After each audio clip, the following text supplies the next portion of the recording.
mind versus soul, head versus heart. That's what I want to talk about briefly today. I just finished in the gym, back to another video as I normally do. I usually feel in a great flow after I've just been in the gym, but let's jump straight into what I want to transmute to you guys today and give you as a transmission. I want to talk about the journey from living in the head to the heart, or the journey of stepping into your heart and soul and exiting your mind, or not exiting your mind, but being able to become self-aware of your mind and understand the mechanism of the mind and its function, and how if you're not in control and aware of that, it can basically enslave you and keep you stuck living an unfulfilled life, and that is not what we want. So I learned this from a very powerful spiritual and life mentor that I have, and I want to try and make it as simple as possible so that it's easy for you to keep in your mind and sort of just have in your awareness, because once you have awareness over this, it is so powerful and it allows you to sort of just back yourself in more on your journey and understand why you are the way that you are, and why maybe sometimes we listen to certain thoughts and stories that our mind tells us. So if you think about it, where you are right now, there's obviously a certain lifestyle and a certain version of yourself that you want to embody and are on the path to becoming. And there are probably also moments where in this present moment you are already being that version, but the consistent embodiment of that is taking some time. And there might also be many moments on the flip side where you are feeling fear and where you let the self-doubt creep in, and maybe there are certain excuses or stories that come into your mind that block you from sort of living a life and living in alignment with the high frequency version of yourself that you are, that is divine within you, that God has ordained you to step into.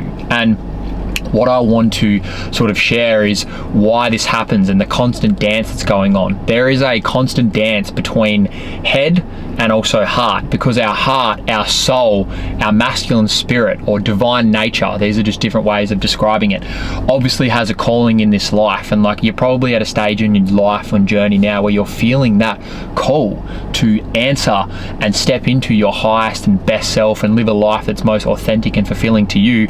But there's all this resistance. It's challenging to step into that, and this is something that I got taught and then also gained awareness over and now experiencing firsthand. And it is not an easy journey, but it is allowing me to navigate the journey with more clarity. And that is, yes, my heart and soul is screaming for alignment, higher purpose and higher potential, but what's creating all of the resistance in the present moment?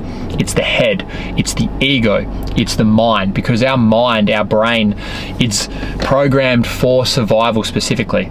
Back hundreds of years ago, we were programmed to survive and our brain was designed to keep us safe. That's all that we had to worry about. But that programming still exists in our mind now, in our fear center, our amygdala, and our brain and nervous system are super connected in that sense. And that's why our nervous system is always sending off fight or flight signals. Danger, danger. Are we going to get eaten by the tiger or the fucking lion? No, we're not in this modern world. But things like moving, getting out of a relationship, approaching a potential new business partner, posting online, telling your family that you're going to do something that they don't approve of, things that are all aligned for the next step of your journey, or that are a few steps away from you stepping into the life that you want to live. Our brain, our nervous system, that fear center perceives those things as danger. You are going to die. And then what happens when that happens is we get little excuses or stories that our head, our mind will sneakily throw in there, be like, I can do this when, or we can't do that, you're not ready yet, or I don't have enough money, or what if this person says this? Super chill things that we actually justify in our mind and tell ourselves they're valid, but really they're just excuses that our mind throws at us to keep us where we are, in familiarity and in the known, because that is safe and controllable for the mind. Then the mind is doing its job. But then when you start to awaken spiritually and get on this spiritual journey, and you realize that there is an authentic calling that your spirit is calling you to do, and you decide, you know what, I'm going to honor that now. What happens when you do that? The resistance comes. The mind goes, hang on, brother, we're going to die. And that's this constant dance.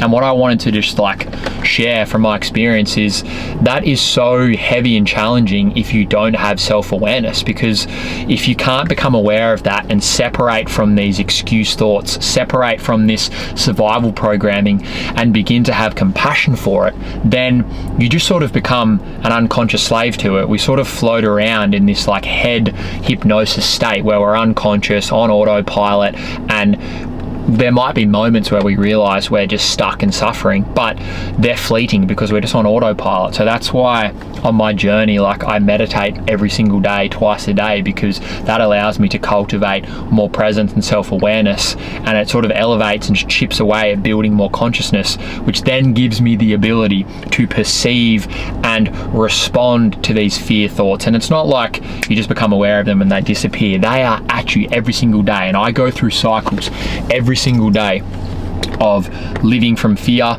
and then living from my heart, living from strength, living from authenticity, and then I might jump back into my patterns of like procrastination and like being insecure and being small and all the wounds and all the survival mechanisms that my nervous system has imprinted in it that have created this survival system.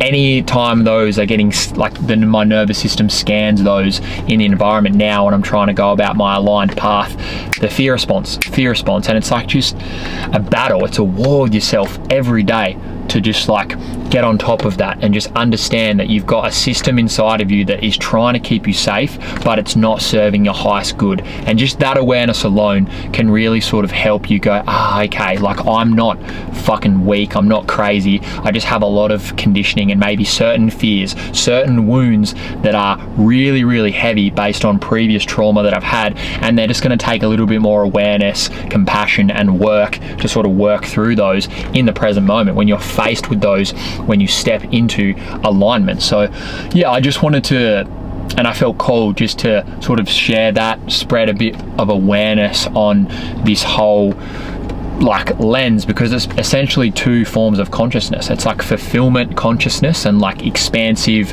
soul-driven, masculine spirit consciousness, and then there's the fear consciousness, which is like a lot of pressure, and it's a lot of like fear thoughts, self-doubt thoughts, and just sneaky ways. And like when you're in that fearful state, that's when a lot of different addictive tendencies and like stories and like behavioral patterns that are unconscious come up that stop you from stepping into your heart and awareness, because that's the unknown. The heart, your soul, that is the unknown, and that's where the juice of life is. But like, as I said, the mind does not want that. It just wants to keep you alive, and it will do anything. That is its only goal. So that's just something to become aware of. So I guess, what are some things that one could take away from this? If you haven't already built some form of meditation or mindfulness practice, just start like 5-10 minutes a day sitting in silence. It is really powerful. There's a couple of apps out there called like One Giant Mind where you can do transcendental meditation. That is awesome to just start to practically build and cultivate awareness and just sort of distance yourself and start to be truly the observer of your thoughts, because you are not your thoughts and you are not the mind. And what I've come to understand is once you develop self-awareness, you fully separate from the mind, as we are the consciousness, we are the awareness. And once you understand the truth of the nature of who you are and that you are not the thoughts, you're not going to get completely lost in them all the time. You can separate from them, and as you go along your journey, it's more about elevating your consciousness and continuing to build your awareness, and that just builds your capacity to be able to separate and then make the decision that's sort of aligned with your authentic soul. And then you're always going to have this fear center there. It's not magically going to go away. You're not just going to become fucking enlightened and then it's just going to disappear. It's always going to be there. But as you continue to chip away at it with self-awareness and meditation practice, build your presence, you'll be able to have more compassion for it, and you'll be able to rewire certain patterns or wounds or traumas that you have that are getting triggered, and you'll be able to rewire your nervous system over a long period of time and just sort of gradually go about it. So yeah, hopefully some of that makes sense. I just felt called to share on that because it's been a big pivotal thing in my journey, but it's just something, as I said, to be aware of. Build yourself self-awareness, understand that your mind is essentially trying to keep you safe and it's working against you, and building self-awareness helps you distance yourself from that and understand that you don't have to believe all those thoughts. And sometimes the mind is so cunning and sneaky, it will trick you out of fear to keep you stuck, and that's why we can have that feeling of stagnation, feeling stuck, feeling unfulfilled, because we're not honoring the next aligned step that our heart wants us to take, that our soul is like begging us to do, but we're sort of staying in comfort, we're staying in safety and familiarity, but we know that's not what we desire deep down. But now that you understand the mechanism of why that happens, you now have the power to create distance from it and sort of slowly rewire yourself and step out of that. So that's what I wanted to leave with you. But yeah, if you have any more questions about that whole topic, please feel free to comment below, DM me on Instagram. I can make some more videos. I even could do like a whiteboard video explaining this whole topic and like write it all down, because I love that shit. I actually definitely will do that. But yeah, I can do a whiteboard video explaining and make it a bit more visual so it can land. But I just sort of wanted to just put that out there now, because it's definitely an ongoing sort of core principle topic that I'll continue to speak on. But yeah, thank you. Much love, guys.